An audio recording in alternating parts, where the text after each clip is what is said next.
Hey everyone, welcome back to my YouTube channel. Today I'll be sharing with you how I prep my fruits and vegetables for fermentation. So in this process, we're trying to keep the integrity of the yeast as well as cleaning the fruits and vegetables without stripping away all that good yeast. So there are two steps or two ways that you can prep your vegetables and fruits. Now the first one is a vinegar solution bath. I like to soak my fruits and vegetables for 5 minutes in water and vinegar, which is 3 parts water, 1 part vinegar, just like so, just for 5 minutes. It shouldn't exceed 5 minutes. Then after soaking it, I like to transfer that into a clean bowl, just like so. Transfer the fruits and vegetables into a clean bowl, just like so, in order to prep it for the second stage. Now the second stage is so you have two options for the second stage. It doesn't matter what fruits or vegetables that you're using, just take these two steps to prep your fruits and vegetables. Now the second stage, you can either use salt. I'm using salt here, or you can replicate another bath by using 3 parts water, 1 part baking soda, and soak it for just 7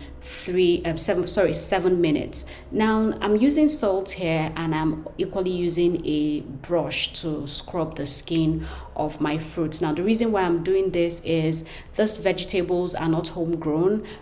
They like, when I mean they're not homegrown, they are not grown in my house or in my compound. I sourced them from a local farmer, and the clementines and the navel oranges are imported. And you know how these cargo items are usually handled if you live in Nigeria. Transporting them from one state to another can be a hassle.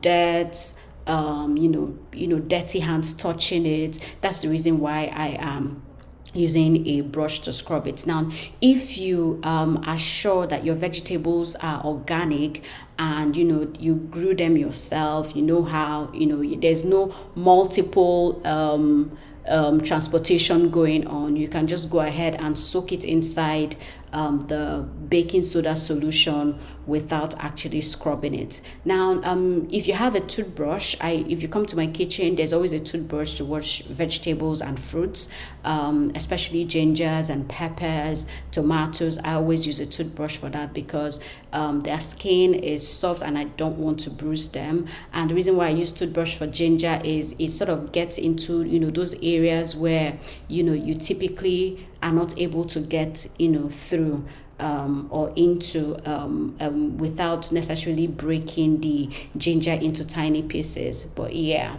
again, like I said, scrub to remove any dirt, any germs on the surface of the oranges and fruits and vegetables, because at the end of the day you are fermenting these fruits, and in most cases you're fermenting the skin of the fruits, and this is something you're going to drink. So you don't want to ferment without necessarily washing it or without cleaning it properly. So yeah, so these are the steps that I take to prep my fruits and vegetables before I ferment. Now if you look at this navel orange, when I picked it up, you notice that at the tip of it, the line there, it was filled with dirt. Now after scrubbing it, you can see that I have scrubbed out that dirt. It is imported. I am sure it could be organic, maybe it is not organic, who knows. However, I don't want to just ferment it without cleaning it properly. Just a little recap. First step is to soak in vinegar and water. That is 3-to-1 ratio. Always have that in mind. So if you're using, when I say 3-to-1 ratio, if you're using 3 cups of water, so do 3 cups of water, 1 cup of vinegar. Now if you're using 3 liters of water, use 3 liters of water. Liters is too much, but you get what I mean. Yeah, you don't necessarily have to use a cup of vinegar. A little goes a long way. I'm not saying you should go and put 3 gallons of water and then use a tablespoon of vinegar. No, that's not what I'm saying. But just always have at the back of your mind 3-to-1 ratio. Same thing applies to the baking soda, but the only difference difference is that the soaking time differs. Now for the vinegar, you do 5 minutes. For the baking soda, you do 7 minutes. Now if you're doing salt, you don't necessarily have to time it. All you need to do is just to scrub it. Now inside this bowl, you see how, you know, all of those dirts that are there. I'm still going to give this a rinse, so I didn't show that part here, but just know that, you know, once you're done with the salt scrub or the baking soda scrub, give that another rinse. And now once I'm done rinsing it, what I like to do is to place a clean kitchen towel into a bowl, and then transfer all the fruits into that bowl, just like so.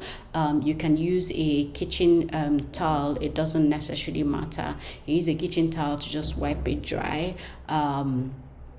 Yeah, again, we're not trying to strip away all the yeast from the fruits. We're just trying to remove all the dirt from the vegetables and the fruits, so bear that in mind. Now once I'm done transferring the fruits and vegetables into the paper towel, I just like to wipe it dry, just like I am doing here, before I proceed to using it to do, you know, or to make my fermented drink. Now the recipe that I am prepping for, just to give you a heads up, it's an orange soda. Now if you love Fanta, this recipe you know, will tickle your buds. And if you live in Nigeria and you have tried the Chivita active drink, this recipe will tickle your taste buds. I mean, it has less sugar, it is probiotic, it is great for your immune system, it's great for your gut health.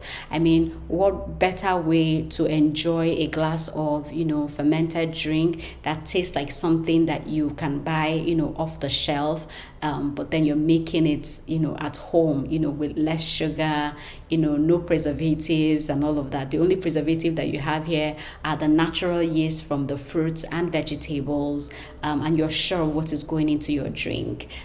This recipe will be shared on my YouTube channel on Thursday, so stick around, don't go anywhere. I'm super excited to share this recipe. I mean, if you've tried my pineapple skin gut-friendly beer, you know that tastes really good. This one tops the chart. I mean, you're going to fling that pineapple drink. I hope that you like this, and I hope that, you know, you now know how to prep your vegetables and fruits for, you know, fermentation, or to make those probiotic drinks.